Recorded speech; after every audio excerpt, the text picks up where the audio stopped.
આપ જોઈ રહ્યા છો સ્પાર્ક ટુડે ન્યૂઝ। વડોદરા શહેરમાં એસએસજી હોસ્પિટલ આજે ફરી એકવાર વિવાદમાં આવ્યું છે। સર્જિકલ વિભાગ ચાલતો હોય ને તેના ચોથા માળે જ ગંદકીનું સામ્રાજ્ય જોવા મળ્યું છે।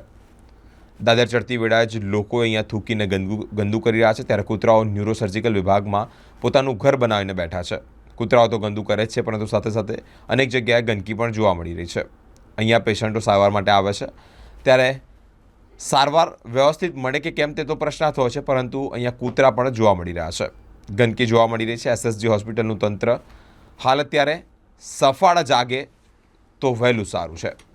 હોસ્પિટલનું તંત્ર લોકોને જે દર્દીઓ આવી રહ્યા છે તેની સારવાર છે તે તો કરે જ છે, પરંતુ આ બધી જ બાબતે કાર્યવાહી કરવામાં પણ આવે કે જે ઓપરેશનનો રૂમ છે ત્યાં પણ ગંદકી જોવા મળી રહી છે અને ન્યુરોસર્જિકલ વિભાગમાં પણ ગંદકી જોવા મળી રહી છે।